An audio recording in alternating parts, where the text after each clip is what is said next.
को उबाल कर तो देखो, उससे जो रंग बने किसी पे डाल कर तो देखो। गमों के आंसुओं को उबाल कर तो देखो, उससे जो रंग बने किसी पे डाल कर तो देखो। किसी के पैरों में चुभ गया हो अगर कांटा, उसके पैरों पर कांटा निकाल कर तो देखो। आज के इस जलसा के सत्र सामीन हजरात, नौजवान साथियों, आज मैं आपके बीच चंद गुफ्तगू करने के लिए आया हूं। मैं समझता हूं कि 4-5 मिनट में सारी गुफ्तगू को मैं समेट लूं। मैं सबसे पहले हिंदुस्तान की मौजूदा सरकार और बिहार सरकार की मौजूदा सरकार से मुखातिब होना चाहता था। आप तमाम लोग भी जानते हैं कि कुछ दिन पहले हमारे ऊपर हिंदुस्तान की कांग्रेस सरकार ने राज किया। उसके बाद बिहार में 15 साल हमारे लालू जी भी लिए और अभी 15 साल हमारे बिहार के मुखिया जनाब नीतीश कुमार भी लिए। अभी आखिरी इलेक्शन में हमारे साथ में जो उन्होंने वोट लेने का काम किया, महागठबंधन के नाम पर हमारा तमाम सेकुलर वोट को ले लिए और मुख्यमंत्री की कुर्सी में बैठकर नीतीश कुमार जी मुख्यमंत्री का रोल अदा किए। लेकिन उसमें जरा सा भी हया बाकी नहीं रहा कि हमने वोट किसका लिया। और मैं आज सेकुलर का वोट को लेकर मुख्यमंत्री के कुर्सी में बैठने के बाद भाजपा और आरएसएस के गोद में बैठकर हमने इन लोगों पर पीठ में छुरा घोंपने का काम किया।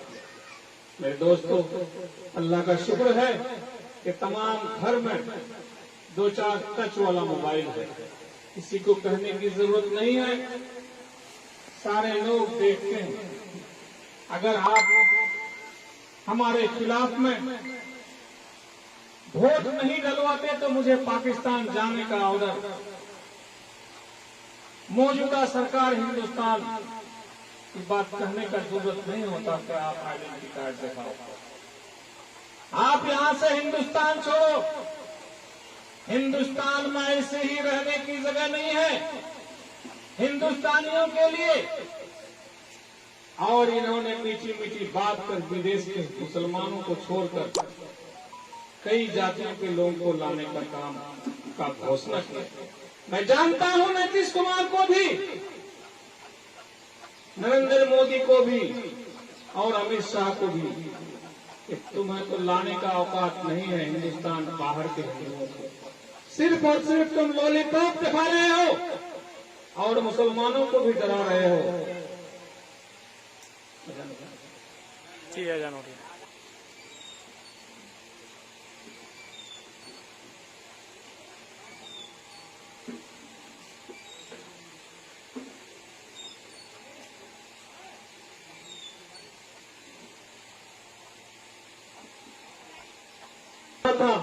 सीए और एनआरसी के बारे में मैं जानता हूं कि सिर्फ और सिर्फ किसी को लॉलीपॉप दिखाकर बहला फुसलाकर अपने ओर लाने के लिए और जो लोग नहीं आना चाहता है उसको धमका के रखना चाहते हैं।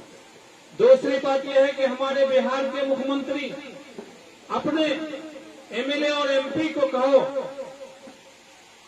कि किसी भी तरह से हम वोट इकट्ठा करें, चाहे जितनी झूठे बोलनी पड़ेगी उसको भी करो, चाहे जो भी हल हथियार इस्तेमाल करना पड़े कर लो। अभी आपके बीच लगभग 1 सप्ताह पहले हमारे यहाँ के मौजूदा विधायक इसी तरह का मीटिंग में कहा जनता कन्हैयावाड़ी में कि हमने 400 सड़क बनवाया है, 400 रोड बनवाया है। मैं उसका लाइन देख रहा था, मैं उससे तुरंत सवाल कर दिया कि मास्टर मुजाहिद साहब, आपने 400 रोड बांधकर विकास का नाम को उजागर कर रहे हो, तुम बताओ कि तुम 400 रोड कहाँ बांध रहे हो, और 400 रोड के अंदर में अगर 4 रोड पे तुम बता दो कि मेरा ठीक है, उस रोड पर 40 की स्पीड में अगर गाड़ी चली जाए तो मैं आपको बहुत बहुत धन्यवाद दूंगा। आपने जो ये घोषणाबाजी करते हैं तो ये बहुत गलत बात है। आपने विकास किया है, मैं मानता हूं, विकास किए हैं अपने जेब के लिए, अपने कमीशन के लिए, अपने लोगों के चेहरे पर चमक और दमक लाने के लिए। उसके तीसरे दिन बाद बीरपुर पंचायत में उन्होंने मीटिंग किया। मेरी बात शायद उसको मिर्चाई की तरह से लगी, और उसका जवाब में क्या आया जनाब, मैं आप तमाम लोगों को बता देना चाहता हूं। एक विधायक होकर के किस तरह का बात करता है, वो आदमी हम समझते हैं मोबाइल में रखा हुआ होगा। मेरे बारे में बोलते हुए क्या कहता है कि हमको छेड़ोगे तो छोड़ेंगे नहीं। मास्टर मुजाहिद, तुम हमको छोड़ोगे नहीं अगर, तो इजहार मुखिया भी कोई डब्बा का दूध पी के नहीं आया। मेरे लोगों को अगर तुम एक उंगली दिखा दिए तो तुमको भी इजाजत से बता देगा। तुम्हारा जुबान खराब होते जा रहा है।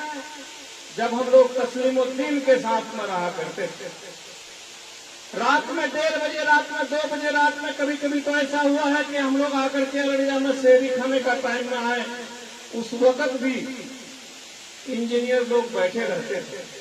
हम लोग उनसे पूरे दिन का हिसाब लेता था कि फलाना आदमी के घर के सामने में जो कीचड़ था उसका नाम क्या था। जब हम लोग नहीं तुरंत बता पा रहे थे तो हम लोग को डांट सुनना पड़ता था। उस तस्लीमुद्दीन के लोगों के साथ में, तस्लीमुद्दीन के साथ हम लोग बहुत इंतजार किए। मेरे दोस्तों, आज तस्लीमुद्दीन के और नरेंद्र मोदी के रास्ते पर चलते हुए तुम्हारा जवान भी खराब हो गया है। तो तस्लीमुद्दीन का वो बात मुझे याद आया था। तस्लीमुद्दीन को जब हम लोग कहा करते थे कि फला आदमी हम लोग को गाली दे रहा है, तो बोलता है कि गाली देना इसका मतलब है कि उसका मुकद्दर खराब हो गया। हम लोगों ने सवाल किया कि कैसे, वो तो बहुत सीना पर बटन खोल कर क्या करके चलता है। बोला कि तुम बुर्बक हो, तुम किसी गाड़ी पर चलते जाते हो, अगर वो गाड़ी अगर खराब हो जाती है, मोटरसाइकिल अगर खराब हो जाती है, बस ट्रक अगर खराब हो जाती है, सबसे पहले उसका आवाज खराब होता है। इसलिए उसका मुकद्दर खराब हो गया, इसलिए उसका जुबान खराब हो रहा है। मैं आप तमाम लोगों को बता देना चाहता हूँ कि उन्होंने जो इलाके में ठगाई का काम किया, अपने भाई से भाई को लड़वा कर, थाना पुलिस भिजवा कर अपने इलाके का करोड़ों रुपया का जो क्षति किया, दलाली को जो बढ़ा के रखा, हर घर से एक शरीफ खानदान से अगर कोई आदमी नहीं जाने चाहा, फिर भी बहला फुसला कर हमारे बच्चों को रोड पर खड़ा कर देने का काम किया। बीड़ी सिगरेट और तंबाकू खाने का उसको आदत पकड़ा दिया। मैं तमाम लोगों से गुजारिश करता हूँ, इन ढकोसलाबाज आदमी जो अपने फितरत को नहीं बदला, उस जमाने से, जिस जमाने से वो पढ़ाई करता था, मैं तब से मास्टर मुजाहिद साहब को जानता हूँ। पढ़ाई करने के बाद अल्लाह ने उसको मास्टर बनवाया, शिक्षकगिरी किया। आप तमाम लोग जानते हैं कि वो स्कूल का चेहरा नहीं देखते, किसी बच्चे को नहीं तालीम दिया। मेरे दोस्तों, कुछ ही दिन बाद उसे एक बात और उसको समझ में बैठा कि हम राजनीतिक में आए। आने के बाद वो अपने घर में समिति का इलेक्शन लड़ा के जीता और प्रमुख बनने के लिए मेहनत किया। बहरहाल प्रमुख तो नहीं बन सका, लेकिन 2 साल 2.5 साल बाद एक प्रमुख को बैठाने का और दूसरा प्रमुख को उठाने का उन्होंने हमेशा काम किया और प्रखंड को बेच लेने का काम किया। उसके बाद जब एमएलए बना तो कमीशन खोरी से उसको फुर्सत लगी। विकास के नाम पर रोड को रिपेयरिंग किया और रिपेयरिंग के नाम पर करोड़ों रुपया अपना जेब भरने का और किसी भरने का काम किया। मैं आप तमाम लोगों से गुजारिश करता हूँ कि आपने देखा होगा जिस रोड को वो बांधा है उसका लाइफ, और आज से पहले रफीक आलम साहब के जमाने से भी ले लीजिए, अगर एक रोड को अगर रफीक साहब बांध के गए हैं, मुश्ताक साहब बांध के गए हैं, तस्लीम साहब बांध के गए हैं, अख्तरुल ईमान साहब बांध के गए, तो उस रोड का लाइफ कम से कम 5 साल 6 साल 7 साल जाता था। और आज के दिन में हमारे इस नीतीश कुमार के सरकार में हमारे यहाँ के स्थानीय विधायक जहाँ जहाँ भी रोड सड़क पुल पुलिया बांधे हैं, उसका लाइफ 3 महीना। मैं तो ये कहूँ कि अगर हम अपने घर वाला रोड जो बहादुरगंज से अमोर और बायसी जाती है, जो अभी एसेज बन भी गई है, तो कयामत कब होगा? सुना के जुमा के दिन बोले होगा ना, क्या तो जुमा के दिन रोड बांधा और आने वाला जुमा के दिन एक गेट हमारा बरबट्टा में गड़ा होगा। आप लोग कोई गए होंगे, एक कयामत के तरह से वो जुमा से जुमा के दिन का रोड बांधा।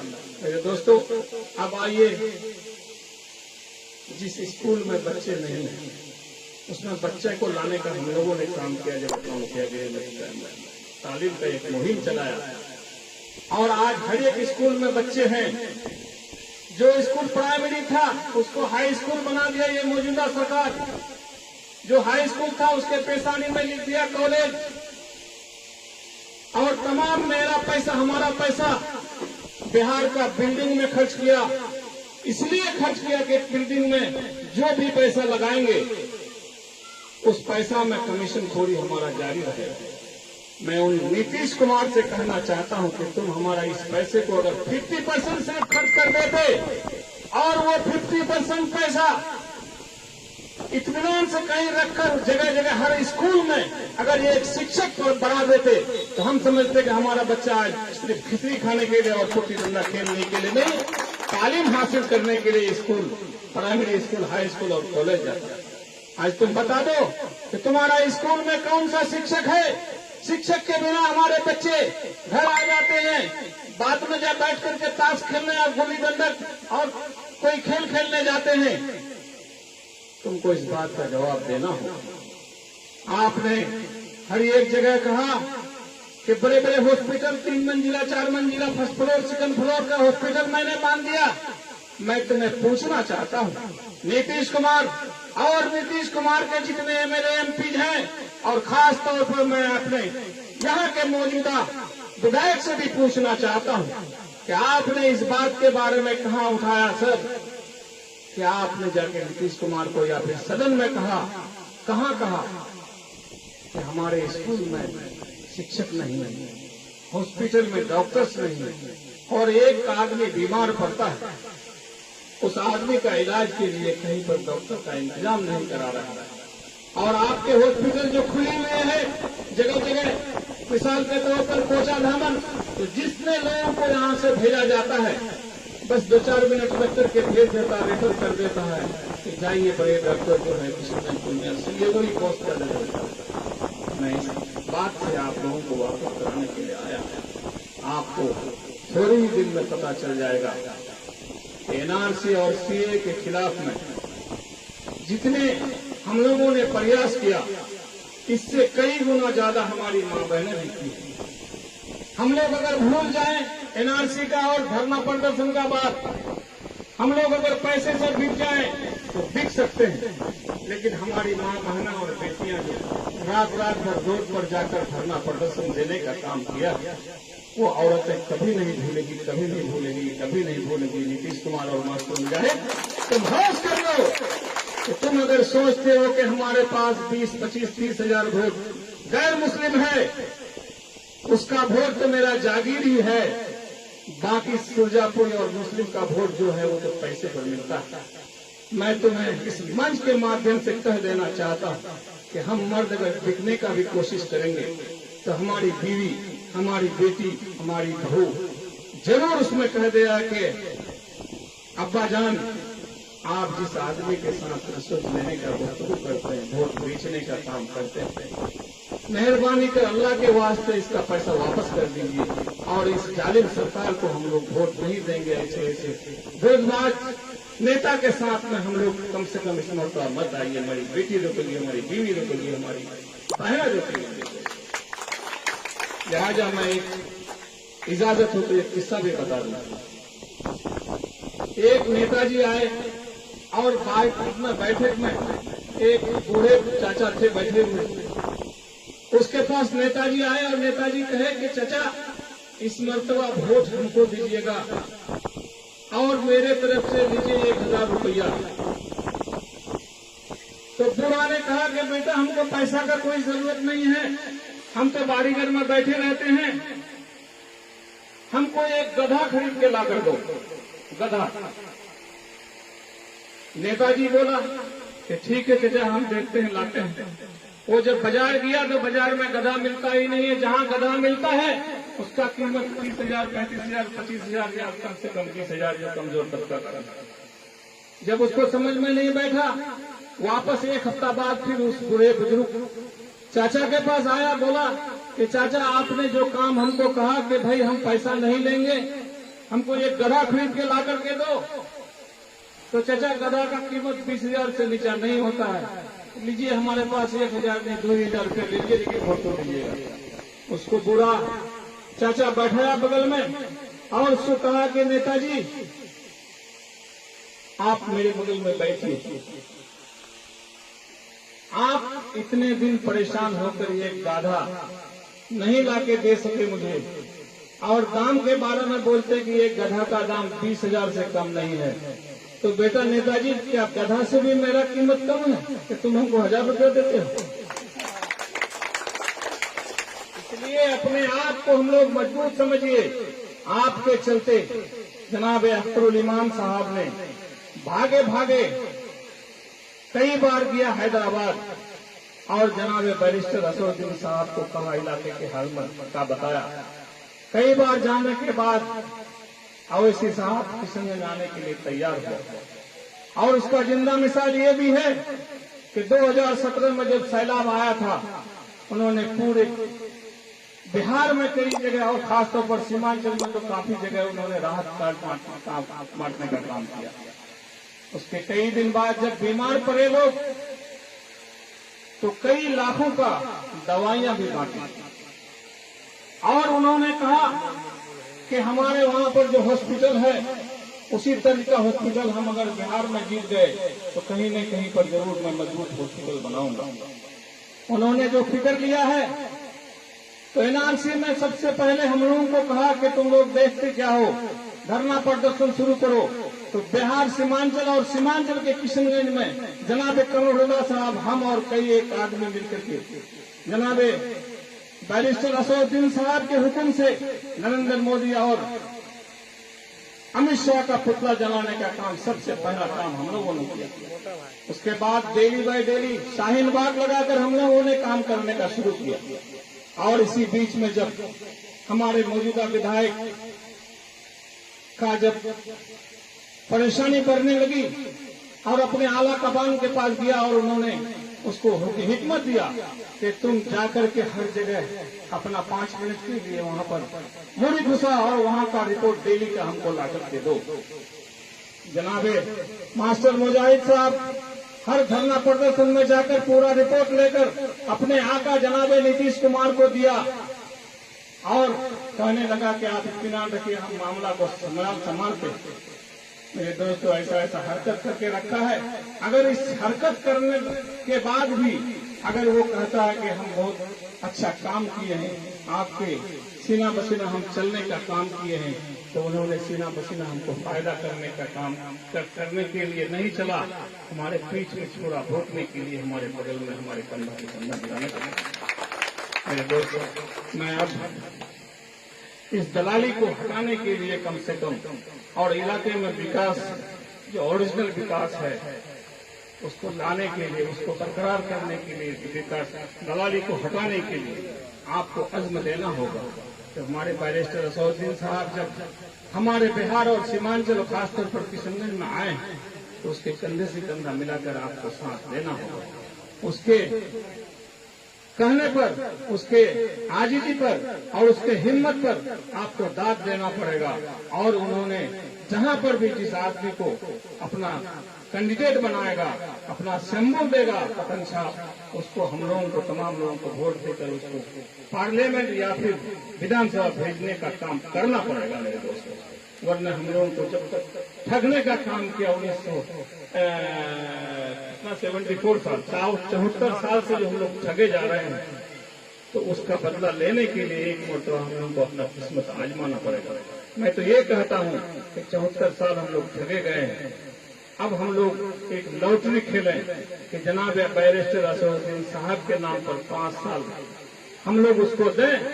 अगर इस 5 साल को भी में भी ठगे गए, यही समझेंगे कि 74 नहीं, 79 साल ठगे गए हैं। और या नहीं तो अल्लाह का फजल करम से जो हम लोगों को हम लोगों का नेता मिला है, उसके साथ में हम लोगों को चलने का मौका मिलना चाहिए। क्योंकि मेरे दोस्तों, आज हमारे बीच कम आबादी रहने के बावजूद भी सबका नेता है, लेकिन हमारा नेता कोई नहीं। हम तो दलित भाई से भी कहना चाहता हूँ कि तुम्हारा वोट को सिर्फ लेने के लिए तुमको हिंदू कहा जाता है। मैं कहता हूँ कि तुम हिंदू नहीं हो। इसलिए नहीं हो कि अभी 5 तारीख को राम मंदिर का जो शिलान्यास किया है, ये उद्घाटन जो किया है हमारे बिहार हिंदुस्तान के प्रधानमंत्री, इस लॉकडाउन में भी बहुत सारे लोगों को बुलाया और हिंदुस्तान की सबसे ऊंची कुर्सी का जो आदमी है, जिसका नाम रामनाथ कोविंद है, क्योंकि वो दलित समाज से आते हैं, उसको दावत नहीं किया। इसलिए दावत नहीं किया कि दलित को अगर मंदिर में घुसाते हैं तो मंदिर को फिर दूध से साफ करना पड़ेगा। मैं इसलिए दलित भाई को भी कहना चाहता हूं कि तुम्हारा वोट लेने के लिए सिर्फ तुम्हें हिंदू कहा जाता है, वरना तुम हिंदू नहीं कहने के लायक है उन लोगों के निगाह में। इसी के साथ आप तमाम लोगों का मैं शुक्र अदा करता हूं, इसलिए कि आप लोगों ने इस सिलसिला धूप में भी बहुत देर तक रुका और मुझे बोलने में अगर थोड़ी सी भी कहीं पर 19-20 हुआ होगा तो बच्चा समझकर माफ करेंगे।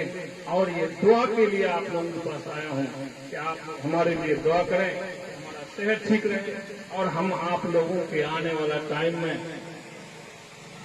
कंधे से कंधा मिलाकर आप लोगों का हर दुख दर्द में साथ रहें। वो आखिर दावाना अल्हम्दुलिल्लाह रब्बिल आलमीन। अस्सलाम वालेकुम। Please like and subscribe my YouTube channel.